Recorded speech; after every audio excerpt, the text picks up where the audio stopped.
ফিলিস্তিন, এক হও, লড়াই করো, বিশ্ববাসী এক হও।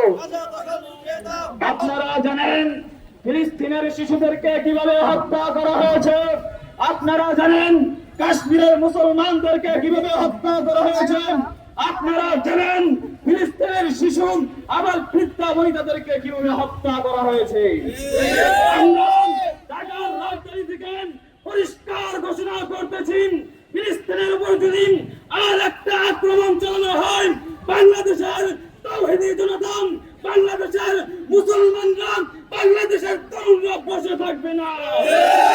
অন্তর্বর্তীকালীন সরকারের কাছে আবেদন করব, আপনি অতি সত্বর ফিলিস্তিনকে মুক্ত করার জন্য সীমান্তকে খুলে দিন।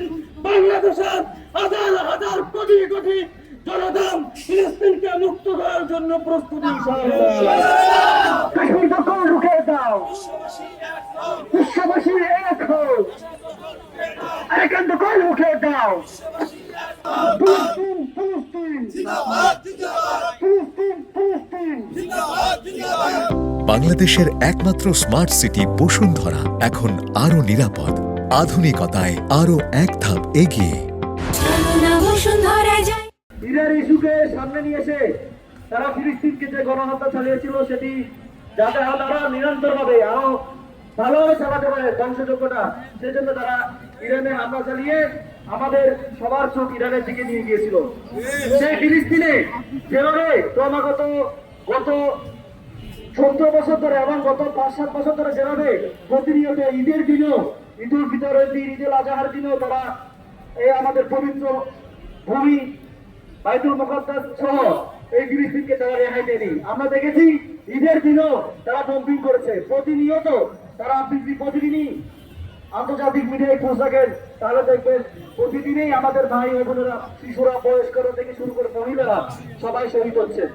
এই যে বিশ্ব বিবেককে একদিকে নিয়ে গিয়ে আবার অন্যদিকে ক্রমাগত মুসলিমদেরকে নিধন করার যে ষড়যন্ত্র, সেটা আমরা বুঝতে পারছি না, মুসলিম বিশ্ব বুঝতে পারছে না বলেই আজকে মুসলিম বিশ্বের মহাসংকটের দিকে দাবিত হয়েছে। Arakan, Arakan, Arakan, Arakan.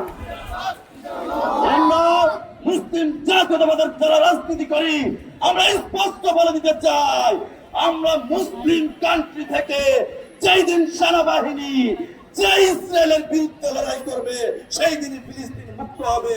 এর ব্যতীত মুসলমানদের মুক্তি নেই, মুক্তি নেই, মুক্তি নেই। ফিরিয়ে দাও, ফিরিয়ে দাও, ফিরিয়ে দাও, ফিরিয়ে দাও। কাশ্মীর, কাশ্মীর, কাশ্মীর, কাশ্মীর। বাংলাদেশে জাতিসংঘের মানবাধিকার অফিস খোলার প্রয়োজন নাই। আমরা একজন এলজিবিটি সমকামীকে জাতিসংঘের দূত হিসাবে বাংলাদেশে চাই না, চাই না, চাই না। এই প্রস্তাব প্রত্যাখ্যান করতে হবে বাংলাদেশ সরকারকে অফিসিয়ালি।